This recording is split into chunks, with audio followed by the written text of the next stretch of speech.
Now, I will request our Swami Balabhadrananda ji, who is one of the Assistant General Secretaries of our headquarters. He joined the order in 1976, and then afterwards he actually worked a long period of time in the Cultural Institute, very famous organization of the Ramakrishna Mission in Calcutta. And he used to write a lot, he used to give talks on all that, and publishing all this. Now he is touring all over the Canada and America. This is the last day, and of course he has to go quickly. I'll request him to give us an idea the role of Ramakrishna Mission defending freedom and human rights. Balabhadrananda ji, please.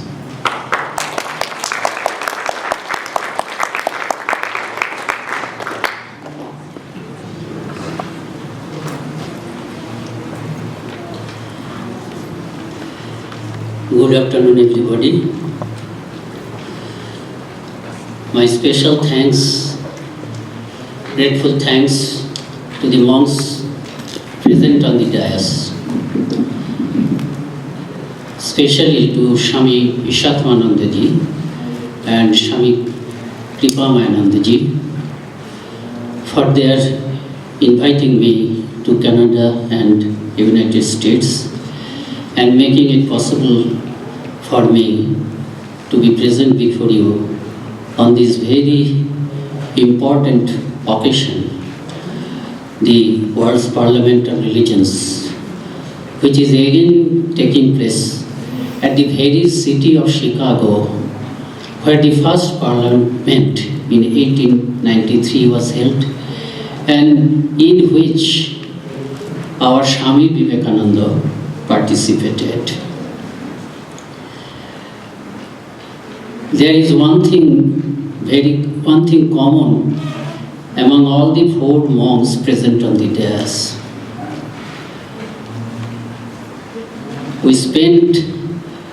We had the opportunity of having the holiest day of our life together. In 1986, we received our vow of monasticism from the same Guru on a single date on the tithi of birth of Sri Ramkrishna. So for me this is a very significant coincidence, and I felt that you'd like it if I share this almost secret thing with you. Anyway,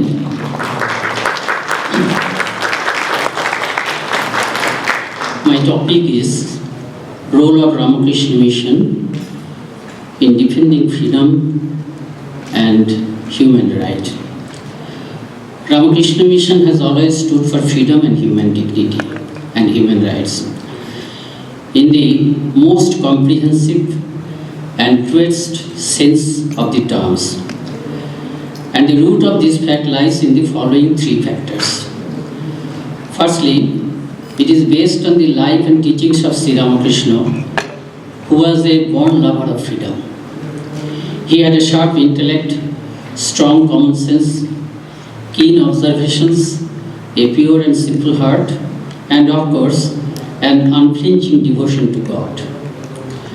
To make any judgment about any matter, he always preferred to depend on these inner qualities of his rather than to depend on anything else.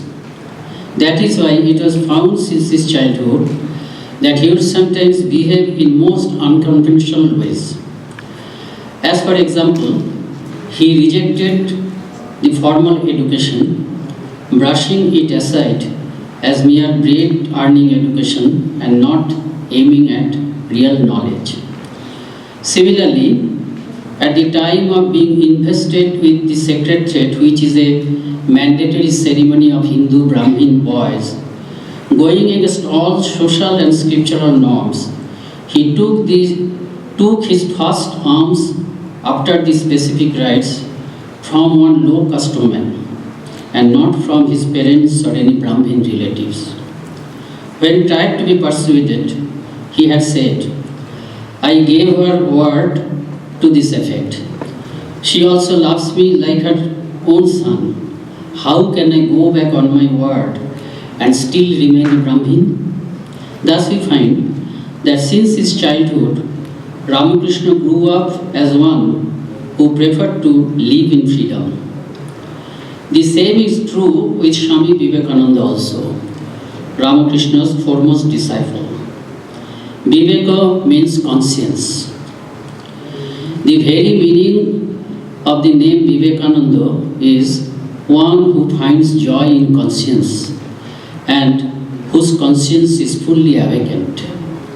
He gave Ramakrishna's ideas a concrete shape by forming the twin organizations of Ramakrishna Mott and Ramakrishna Mission. He used to say, freedom is the song of the soul. Freedom is the first condition of growth. He lived in freedom and advocated freedom for everyone, everywhere, at every level. That is why he was a great inspiration behind India's freedom movement also. Though India achieved independence 45 years after his passing away. He would say to those around him, be free, a free body, a free soul. That is what I have felt all my life. If you dare declare that you are free, free you are this moment.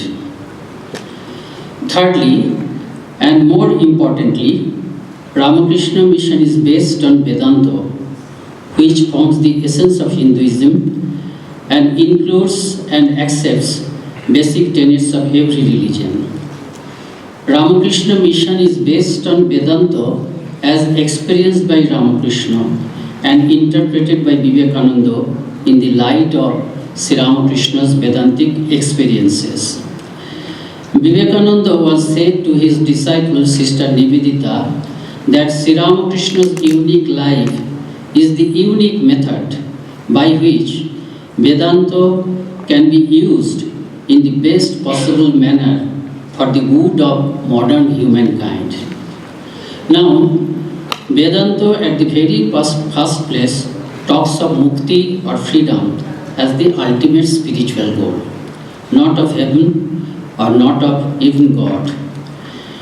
It does not deny the existence of heaven or personal God, but does not posit them as ultimate goal. Ultimate spiritual goal, according to Vedanta, is freedom of the soul from the cage of body, mind, intellect and ego.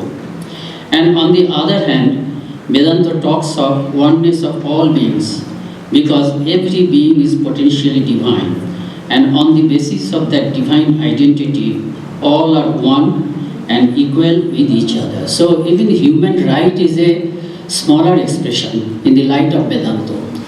We actually are for divine right of oneness, divine freedom. Freedom, when I realize my identity as divinity, then I actually feel real freedom.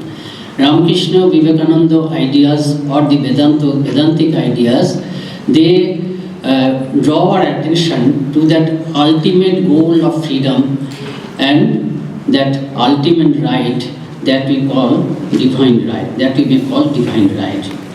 Ramakrishna Mission is based on these two basic postulates of Vedanta,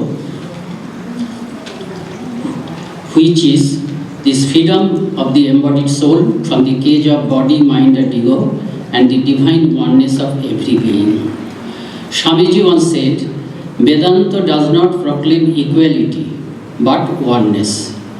Even equality is a smaller and imperfect expression, because the basic truth ever is oneness, and the idea of plurality presupposes the idea of manifoldness. If I say that these 200 people present here are equal, I have to take into consideration this plural number of 200. Then again, it is true that life will be ever marked by variances. All will not be the same. Some will be tall, some short, some more intelligent, some are not so. Then it may be also like this. Two students, both may be very intelligent, but one's aptitude is in one branch of studies and other's aptitude may be in some other branch. This is the evident fact of life, these varieties or variances. So, in the example that we just cited, that 200 people are equal, the correct expression from Vedantic point of view should be this. One single entity is present before me as 200. As they are all one, so these 200 persons must be equal and they must be treated equally. So this is the Vedantic idea of oneness and equality. Ramakrishna Mission, through all its activities, recognizes and practices these basic truths of freedom and oneness of beings. Somehow, each human being carries deep within him or her the memory of their lost freedom, as it were, and an urge for getting back their lost freedom works behind all their activities. This we say, borrowing from Vivekananda's ideas. Vivekananda says, a thief is stealing and a monk is meditating. Both are driven by the urge for freedom. The thief wants to free himself from the bondage of poverty, that is why he steals. But he has chosen a wrong path. His action will not bring him freedom. It will cause him more bondage and sufferings, and he will be delayed to have real freedom. But the monk has chosen the right path and will progress steadily to freedom. So, man's sufferings can be man's sufferings or need or wants can be interpreted as bondage. They are actually outcome of bondages at various levels, and Ramakrishna Mission services are but freedom facilities, we can say. Ramakrishna Mission serves people at physical, mental, emotional, intellectual, moral and spiritual levels. It runs schools, colleges and universities. It runs dispensaries and hospitals, provides food, shelter and medical care to the poor and the afflicted, especially at the time of natural calamities and distress. It provides value education to the youth. It provides spiritual knowledge to everyone who seeks it through its publications and discourses, and it provides all these services irrespective of race, religion and country. Whatever services Ramakrishna Mission offers, by that it offers people some facilities to gain freedom from their immediate states of bondage. But along with our services for their immediate needs, we always keep people aware of moral and spiritual values, so that, like that thief, they do not opt for any wrong path and get delayed. Along with that, we teach also self-restraint and love, so that their attempts to freedom do not obstruct the freedom of others, and they can have the heart to feel that if they are enjoying freedom and legitimate rights as human beings, they should also see that others also enjoy the same. Love comes spontaneously from the Vedantic truth of oneness, love and empathy. Because I know it or not, I accept it or not, truth is this, that anybody suffering anywhere is actually me suffering. Anybody happy anywhere means actually I am happy through his or her happiness. But just as oneness is the eternal truth at the core, also as we have pointed out just now, as oneness is the eternal truth at the core, also inequality or variance is true at the surface of life. That is the sign of life. That variance, in fact, this variance is the sign of life. All will never become equal in beauty, talents, or other qualities of head, heart, and physique. Then how to reconcile these varieties on the surface with unity at the core in a just manner. Vivekananda has given a solution to this, which naturally Ramkrishna mission also follows always. The solution is this: there should not be any special privilege for anybody because of these variances. Everybody should be given equal opportunity to prove his or her worth in education, job, and in every respect. Equality must be maintained in granting privileges. Swamiji says, Vedanta does away with all sorts of privileges. Therefore, absolutely there should not be any privilege for anybody. If there should be any special privilege, it should be for those who are lagging behind, but only temporarily till they rise to the level of the mainstream people. Ramakrishna mission remains committed to this principle in all their service activities, and we have reasons to believe that by following this principle, we serve the causes of human rights at their very roots. Another characteristic of Ramakrishna mission is its belief in religious harmony. We sincerely believe that all religions are valid paths of teaching the same spiritual truth, so long as some basic requisites like purity, morality, empathy, honesty are not compromised. This truth that all religions are equally valid, leading to the same goal, was first realized by Ramakrishna and first preached to the world at large by Swami Vivekananda at the 1893 Chicago Parliament of Religions. Parliament of World Religions Authorities have rightly mentioned in their website that the 1893 Parliament in which Vivekananda participated marked the beginning of inter-religious dialogue. The outcome is this fact that world's religions are now steadily leaning towards interfaith harmony. When Vivekananda declared at the Parliament of Religions, we believe not only in universal toleration, but we accept all religions as true, he was actually upholding freedom from what he described as sectarianism, bigotry, and their horrible descendants' fanaticism. If I say God's grace and emancipating power is reserved only for one religion, we put limit to God's infinite power. It is like subjects of a country curtailing the power of the king himself. Vivekananda pointed out this fragmented view of God and religions to be wrong and presented before all a better view of religion in terms of universal toleration and acceptance. His oratory, buttressed by the depth of his spiritual experience, made his message convincing. America was a land of freedom. It is ever fond of freedom. So, a free approach to religion, which Vivekananda offered to the American people and which the American newspapers described as wide as the sky, was readily accepted here. An example can be cited here. Even before Vivekananda reached India, though he had then left America for England, a news was published in a New York paper which was reproduced in Indian Mirror. Some 100 educated men and women who were practicing Vedanta were interviewed by that reporter of newspaper. They said, "We now realize that there have been many Christs before.